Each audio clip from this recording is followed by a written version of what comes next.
Swayam Prabha. Digital India. Educated India.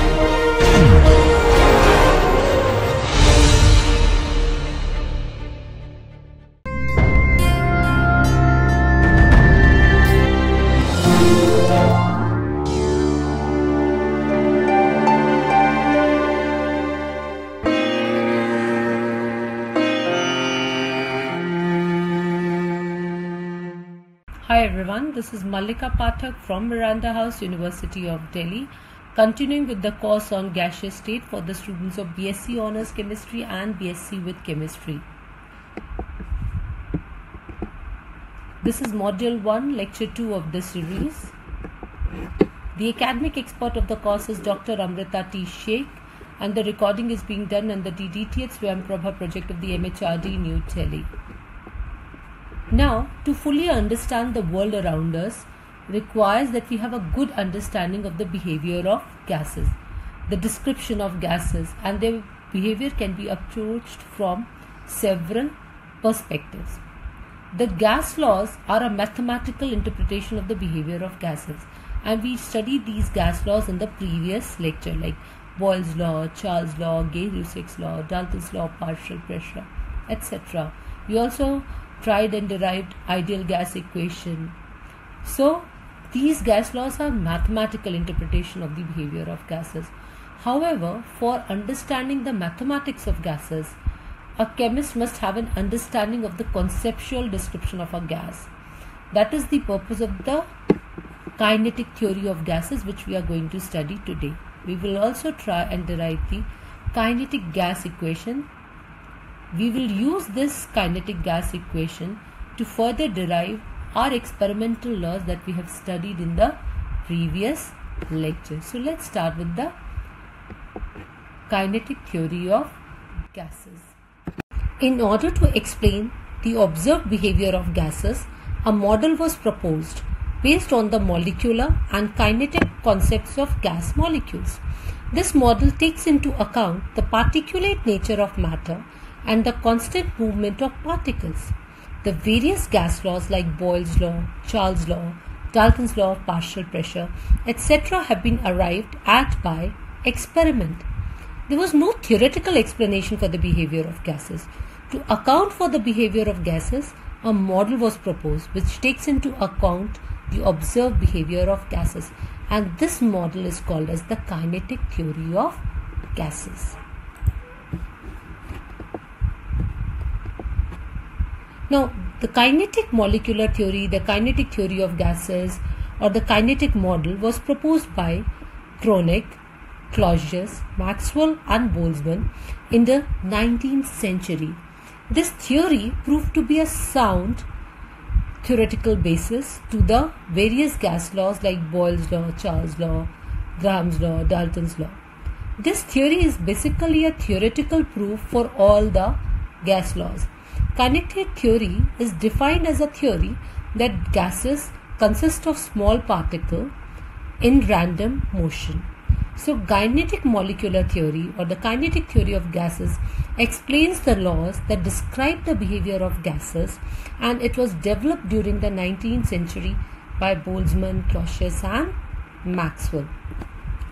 This provides a molecular explanation for the behavior and the observations that led to the development of the idea. The kinetic theory of gases takes into account the molecular concept as well as the kinetic concept of gas molecules. This theory has been devised to rationalize the behavior of gases. Because it takes into account the particle nature of matter as well as their constant motion, and its assumption relates to the microscopic particles, this theory is also known as the microscopic model. Now, this theory is based on certain postulates or the assumption, and we need to know these postulates.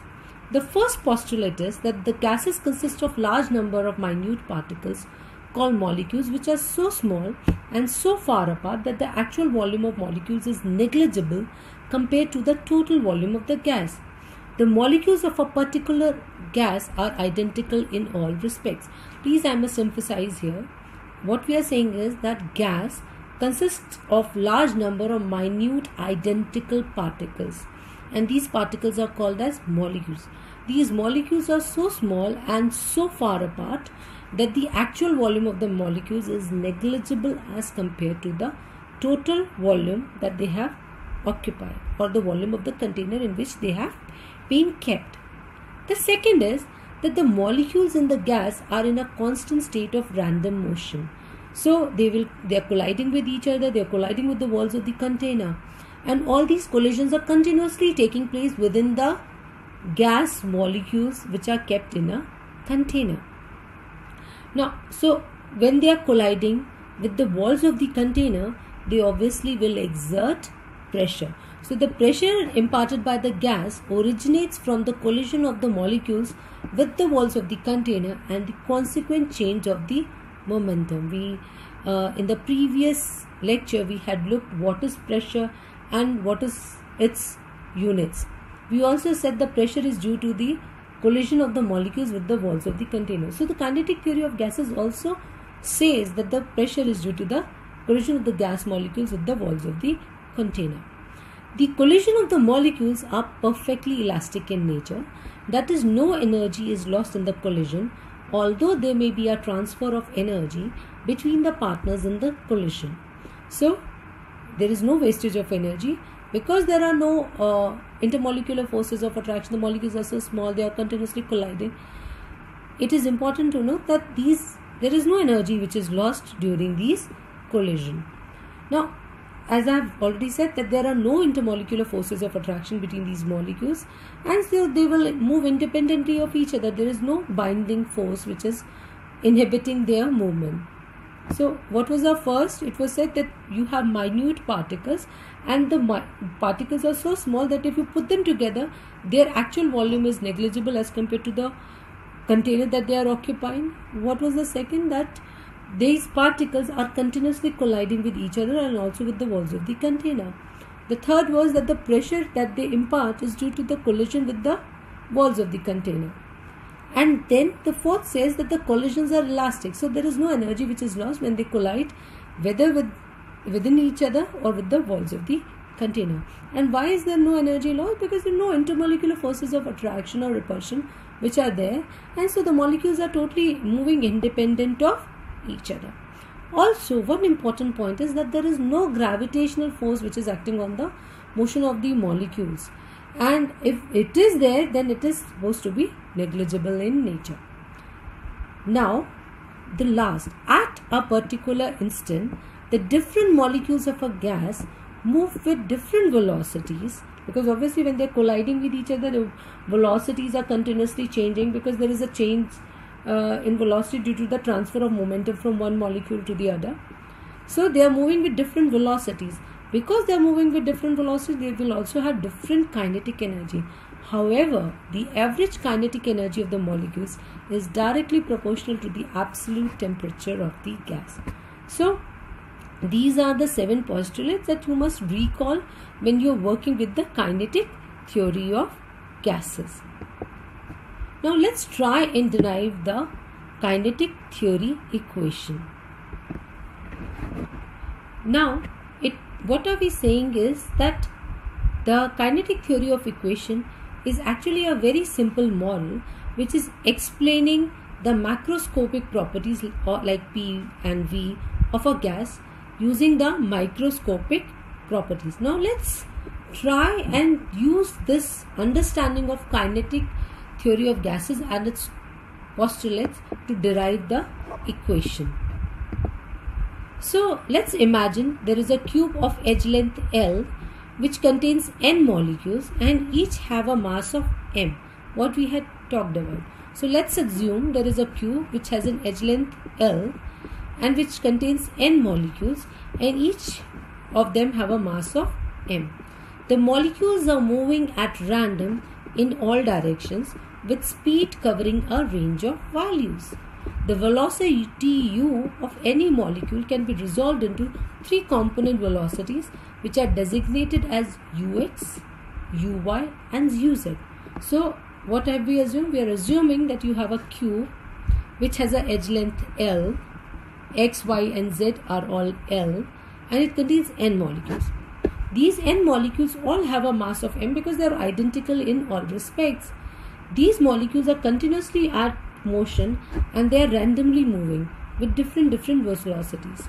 Now let us assume that there is any molecule whose velocity is u, and it can be resolved into 3 component velocities. Let the component velocities be ux, uy and uz in the x, y and z direction respectively. These directions, obviously ux will be parallel to the x axis, uy will be parallel to the y axis and uz will be parallel to the z axis. Now if u is our velocity of that molecule and ux, uy and uz are its resolution in the 3 direction, then u square is equal to ux square plus uy square plus uz square. So let's just look at the x component of this velocity. So when the molecule impacts the face A, let's go back. Do you have this face A? This molecule, let us say it impacts the face A. When it impacts the face A, the x component of its momentum is changed from mux to mux with the minus sign.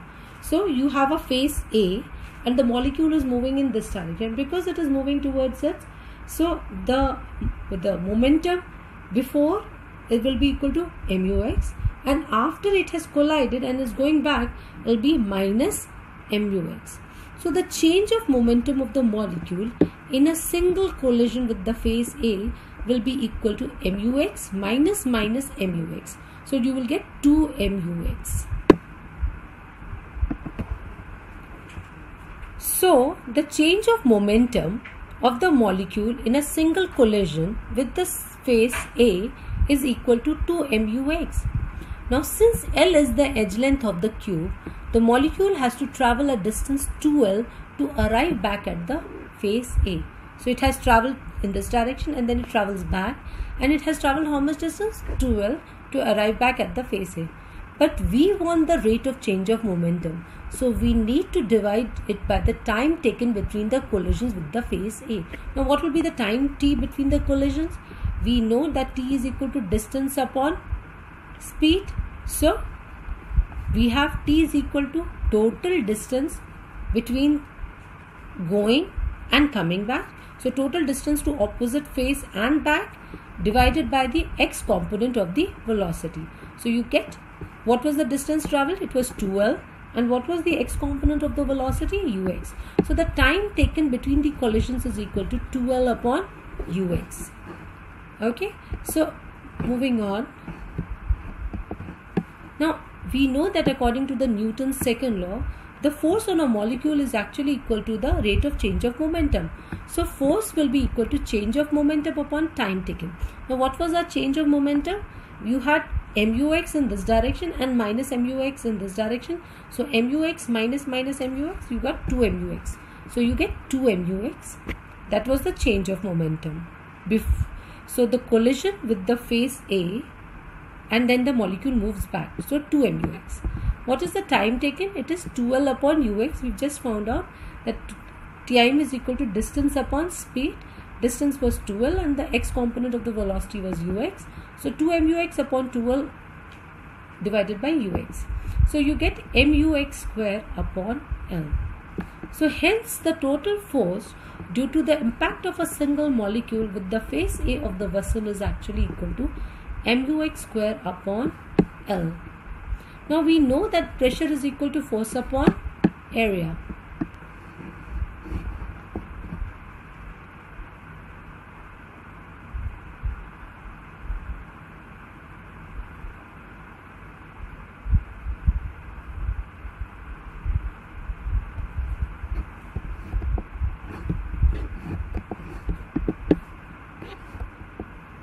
Now we know that area of the wall was what? L square, because the edge length of the cube was L. So the area of the wall is L square. We have pressure is equal to force upon area. We have just found out the value of force. So dividing by the area, we will get the value of pressure. So the pressure exerted due to the collision of the x component of the velocity of the single molecule with the face A is equal to Px is equal to mux square by L, divided by L square. So what you get is L divided by L square, you get LQ. So mux square upon V. Now this is just the x component velocity of a single molecule. Now we've not talked about the y component, we've not talked about the z component, we're just right now talking about a single molecule. So the pressure is equal to force upon area. The force was equal to rate of change of momentum, so this was equal to mux square by L, and area was equal to L square, so you get mux square by L cube, which is equal to volume V of the vessel. Now since each molecule will exert similar pressure, the total pressure exerted by I molecules on the face A will be equal to, so we are just talking about right now, please understand, we are just talking about the x component of all the molecules. So we found out the value of x component of a single molecule. Now we wanted the value of total pressure due to the x component. So P is equal to summation I equal to 1 to n Pix. So we just find out the value. We had mux square by L cube or mux square by V. So m upon V is a constant, so we take it out. Summation I equal to 1 to n Uix square.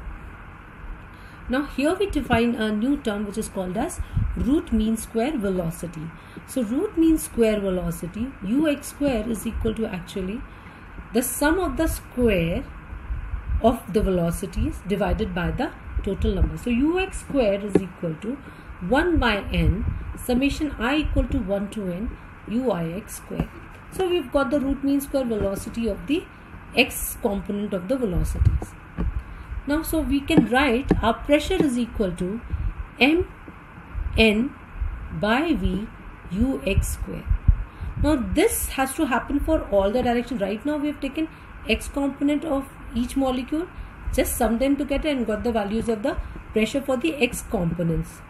Now we want it for all directions. So since the directions x, y and z are all equivalent, we know that Ux square will be equal to Uy square, which will be equal to the Uz square.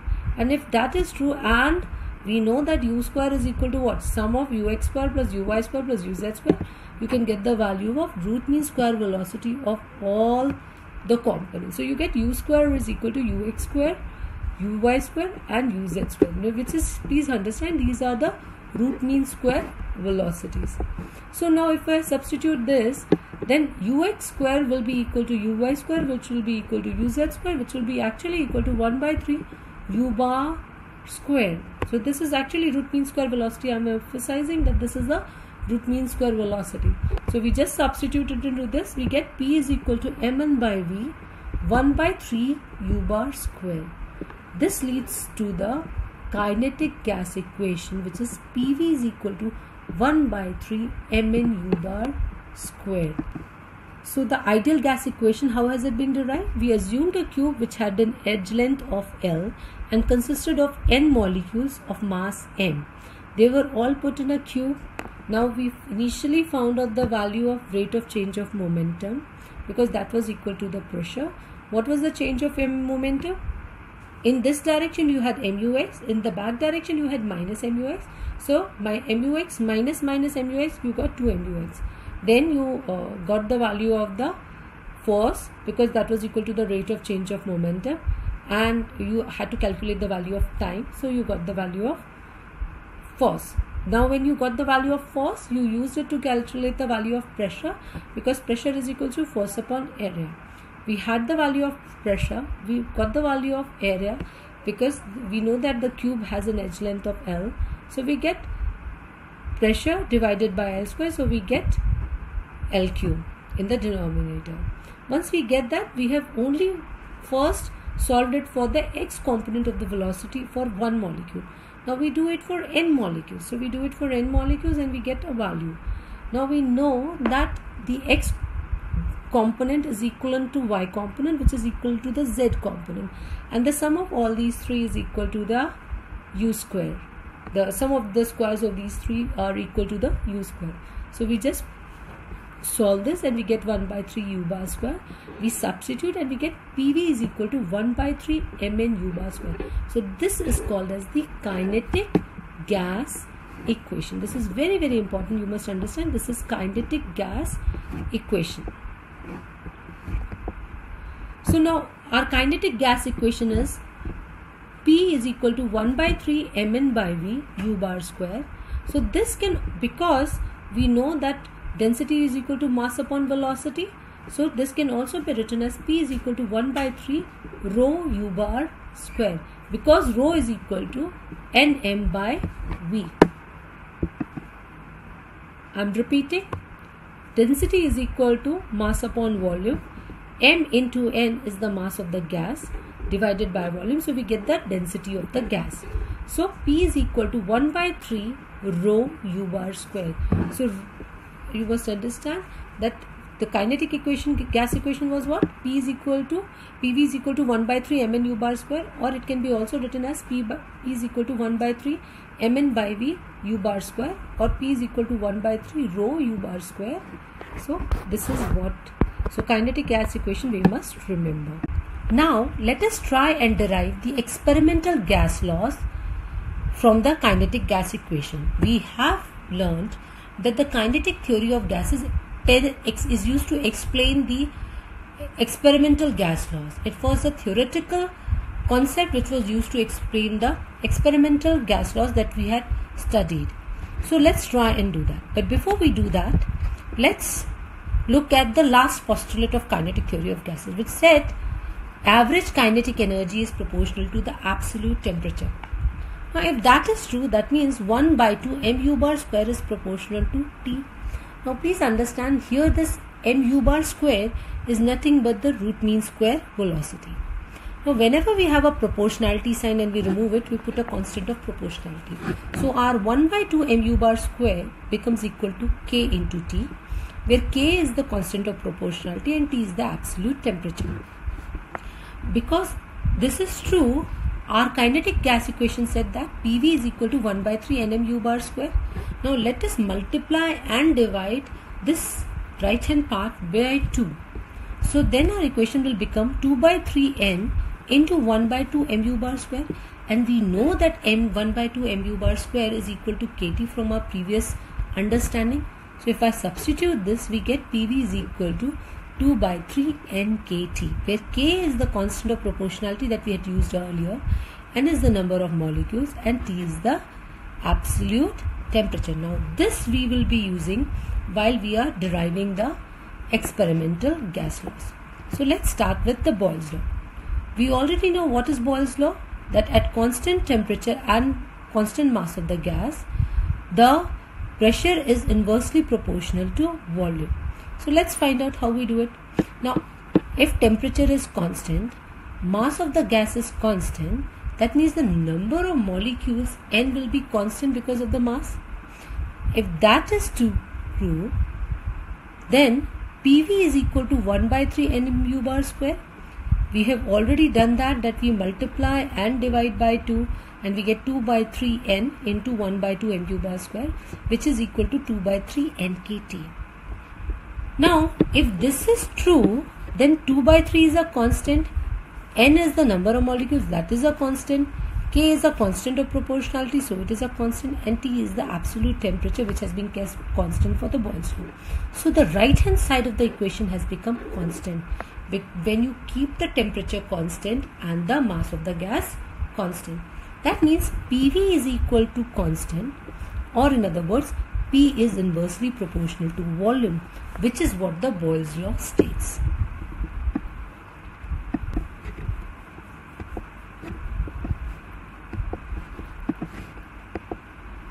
Now let's try and derive the Charles law from the kinetic gas equation. Now what was Charles law? That if you keep the pressure constant and mass of the gas constant, then volume is directly proportional to temperature. Let's try and derive it from the kinetic gas equation.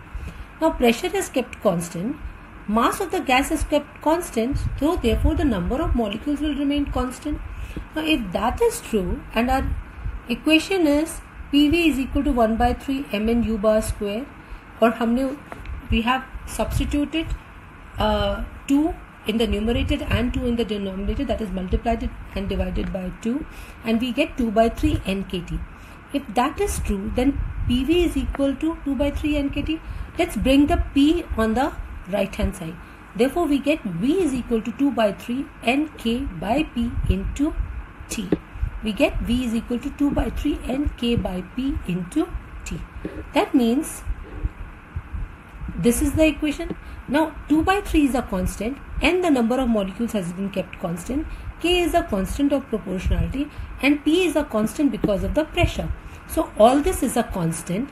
Therefore V is equal to constant into T, or in other words V is directly proportional to temperature when the pressure of the gas has been kept constant and the mass of the gas has also been kept constant. Now let's just try and derive the Avogadro's law from the kinetic gas equation. Now what was the Avogadro's law? Equal volume of any two gases at the same temperature and pressure contain the same number of molecules. So our kinetic gas equation is P1 V1 is equal to 2 by 3 NKT. So this can be, if I have state 1 and state 2, P1 V1 is equal to 2 by 3 N1 K1 T1, and let's have the second state, P2 V2 is equal to 2 by 3 N2 K2 and T2. Now we are saying that equal volumes of any two gases at the same temperature and pressure. So if we keep the temperature and pressure constant for both the states, that is P1 we keep as P2 and T1 we keep as equal to T2, then we get P1 V1 upon P2 V2 is equal to 2 by 3 N1 K1 upon T1 upon 2 by 3 N2 K2 upon T2. Now because we have kept P1 and T1 same for both the states, so we get cancelled. T1 will be cancelled by T2, P1 will be cancelled by P2, so you get V1 upon V2 is equal to N1 upon N2, and that is what our Avogadro's law states, that equal volume of all gases contain same number of molecules. So if the volumes are equal, then the number of molecules will also be equal. So very simple, I am repeating, if I have two gases and at two different states, one is the state is P1 V1 and T1, the other state is P2 V2 and T2. Please, I must remind here that this is an equation of state, right? So if we have an equation of state and we fix some parameters, out of 4 parameters, if we fix 3, the fourth automatically gets fixed. In any case, if we have two gases and they are in two different states and we say that the pressure and temperature are same, then P1 is equal to P2, T1 is equal to T2, and we divide the first equation by the second equation, we get V1 upon V2 is equal to N1 upon N2 when P1 was equal to P2 and T1 was equal to T2. So that proves our Avogadro's. Now let us try and prove Graham's law of effusion from the kinetic gas equation. According to the Graham's law, the rate of effusion is inversely proportional to the square root of its molecular mass. That is, R1 by R2 is equal to under root M2 by M1. But we also know that R1 by R2 is equal to under root U1 square upon U2 square. Now if that is true and we know that PV is equal to 1 by 3 Mn U bar square, we can get the value of U bar square from the kinetic gas equation, which is 3 PV upon M1. Now if we are talking about an ideal gas, 1 mole, then PV will be equal to RT and N will be equal to Na. If I substitute these into a U bar square, you get 3 RT by M into N, where M is the mass of each molecule and N is the number of molecules. Now because we are talking about 1 mole, so N is equal to Avogadro number, that is Na. So M into Na will be equal to molecular mass. So you will get U bar square is equal to 3 RT by M. Now R1 by R2 is equal to under root U1 square upon U2 square. Let us substitute our values and we get 3 RT by M1 in place of U1 square and 3 RT by M2 in place of U2 square. Therefore R1 by R2 is proved equal to under root M2 by M1, which is what our Graham's law of effusion states. Now let us try and solve for root mean square speed. Although we have defined it, let us try and see how it depends on various factors and what is it equal to. Although we have just done it in the previous slide and we have also defined root mean square speed before, but we need to have a better understanding because we are going to use this through the whole gaseous state. So what is root mean square speed? It is defined as the square root of the average of the squares of the speed. I am repeating, is defined as the square root of the average of the squares of the speed. So you first take the average of the square of the speed, that is u1 square plus u2 square plus u3 square plus un square divided by n, and then you take the square root. So then you get root mean square speed.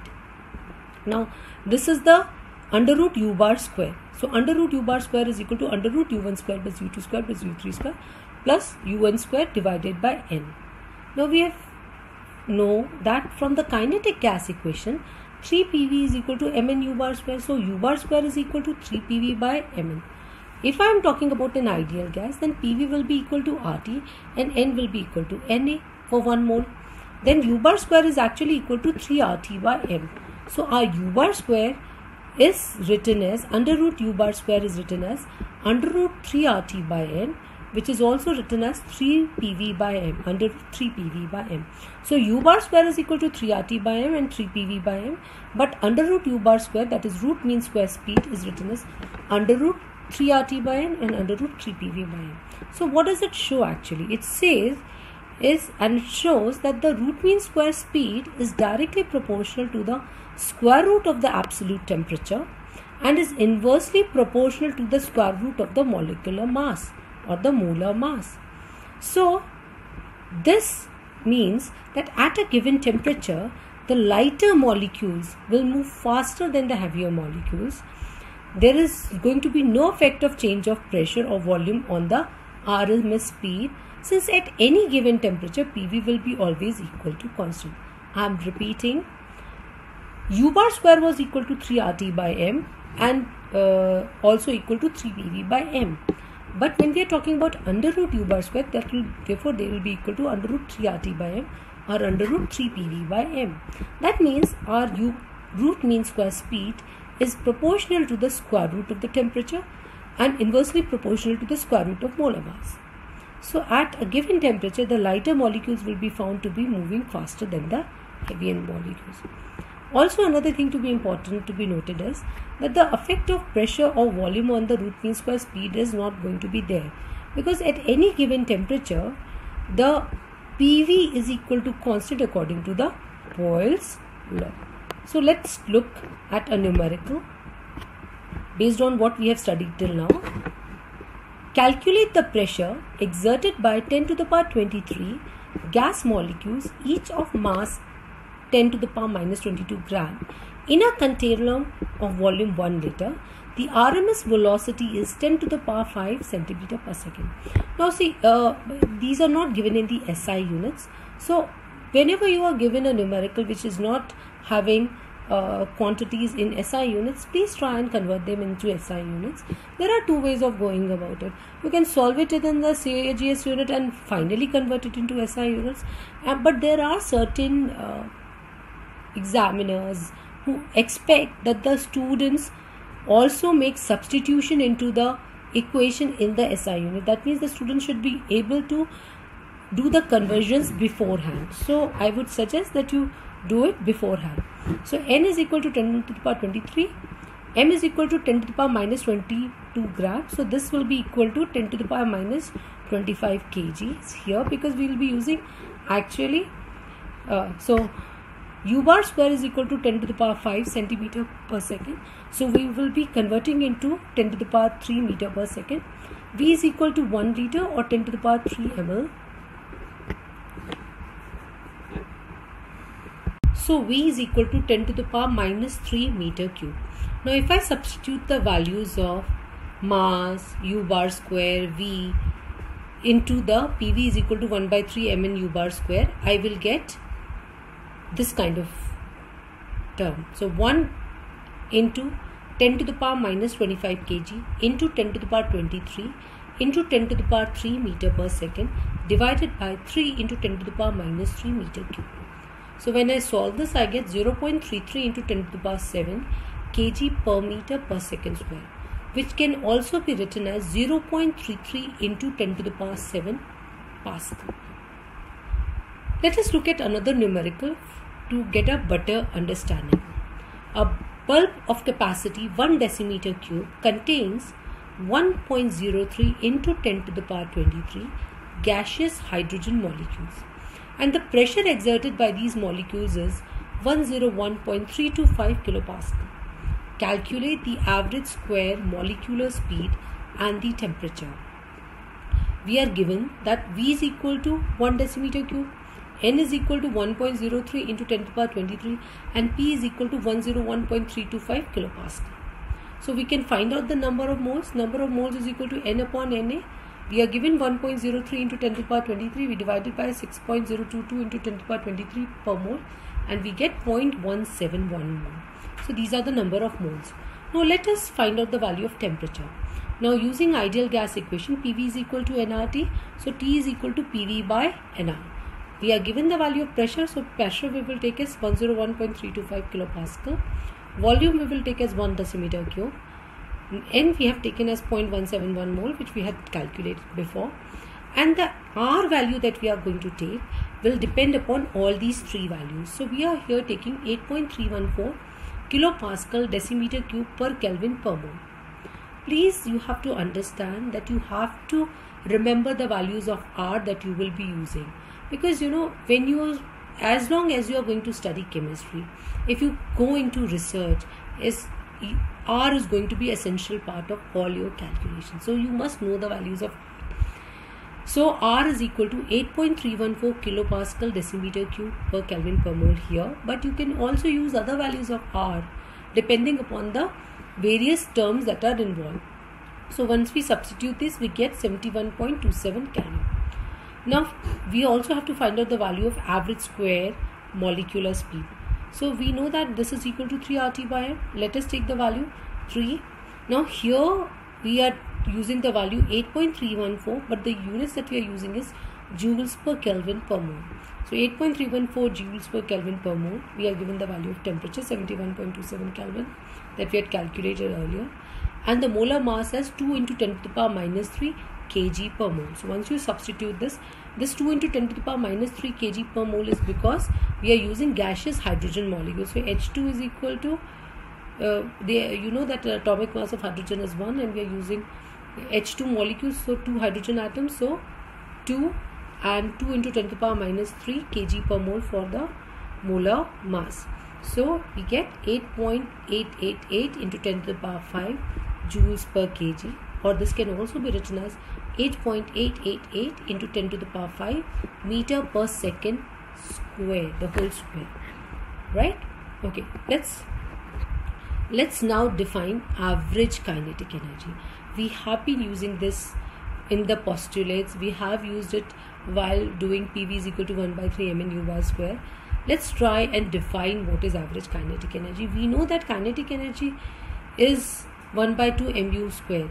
But what is average kinetic energy? So average kinetic energy of a molecule is the total kinetic energy of all the molecules divided by total number of molecules.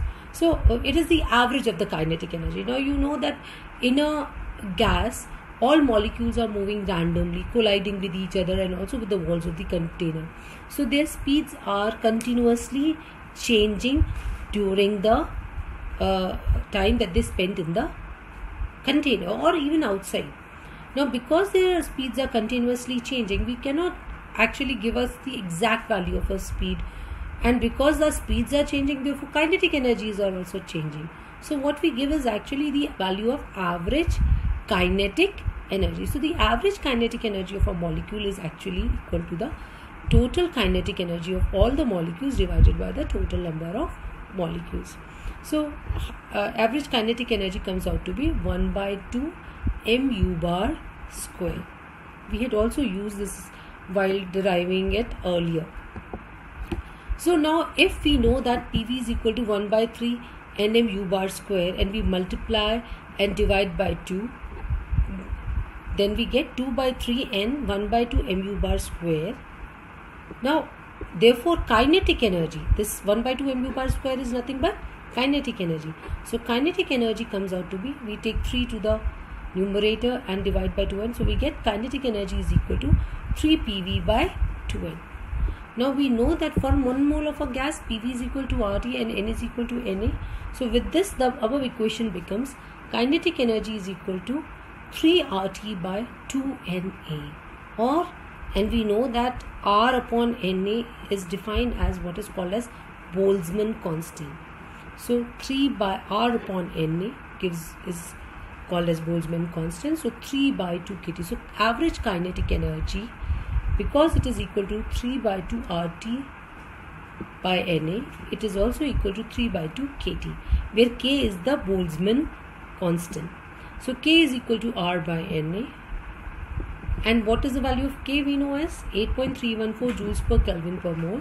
What is the value of Na that we know? 6.022 into 10 to the power 23 per mole. So the value of K that we get is 1.38 into 10 to the power minus 23 joules per Kelvin. 1.38 into 10 to the power minus 23 joules per Kelvin. So we must remember that the total kinetic energy for 1 mole of the gas is given as E total is equal to Avogadro number into kinetic energy. And what is kinetic energy equal to? So we know 3 by 2 RT, and if we multiply by Na, we get 3 by 2 RT, because Na, we had 3 by 2 RT by Na get cancelled out, so we get 3 by 2. So the total kinetic energy for 1 mole of any gas is equal to 3 by 2 RT, and we are talking about ideal gas. So another numerical that we must understand is calculate the total kinetic energy of 0.5 moles of an ideal gas at 273 Kelvin. We've just seen that total kinetic energy is equal to what? 3 by 2 RT for 1 mole. So if I multiply by the number of moles, I will get the total kinetic energy. So we're given 0.5 moles. 0.5 moles into 3 by 2 RT. 3 by 2 R is equal to 8.314 joules per Kelvin per mole into T, and we will get the total kinetic energy. Right? So let us recall what we have done in today's class.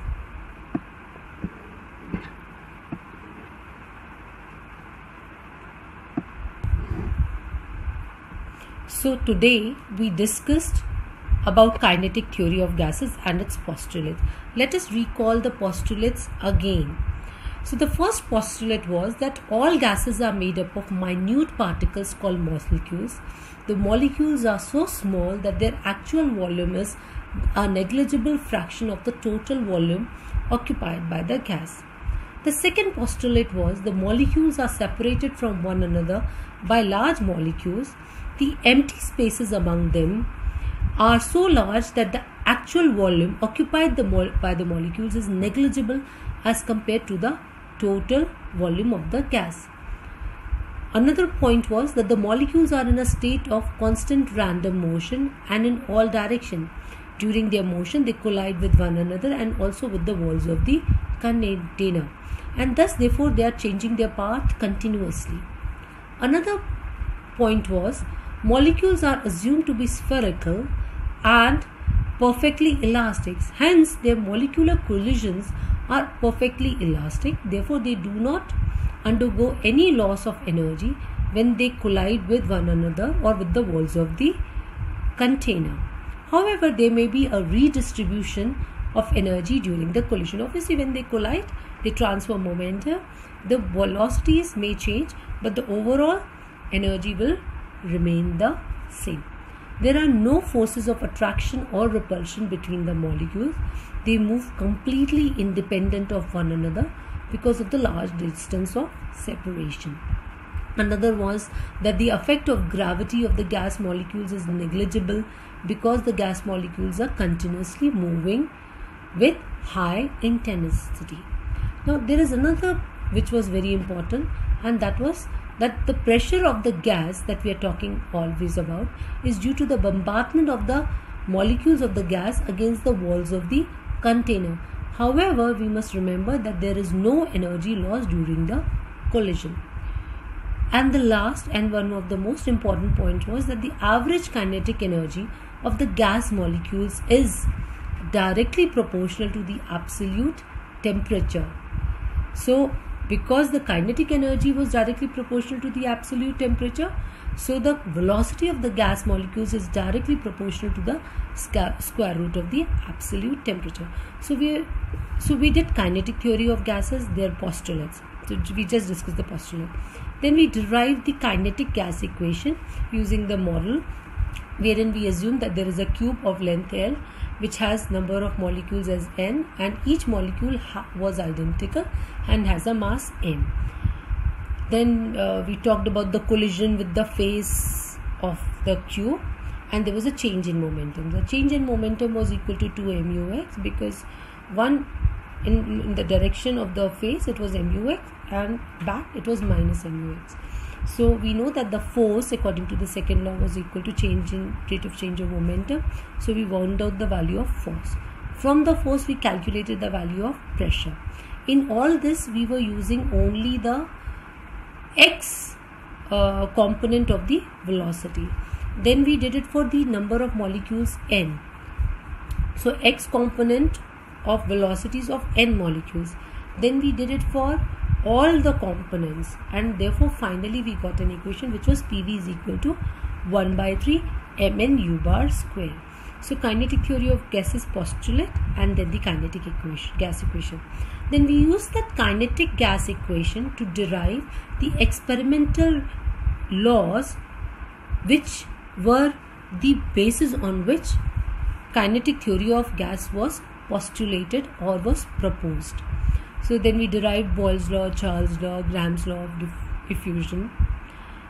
Now with this, and we've done some numericals, so with this we wind up kinetic theory of gases. We will be continuing with the gaseous state and in detail the gaseous state, but right now till kinetic gas equation and their derivations from the kinetic gas equation we have finished for today. Thank you so much for your patient hearing. Stay at home, stay safe, take care of your family, and best wishes.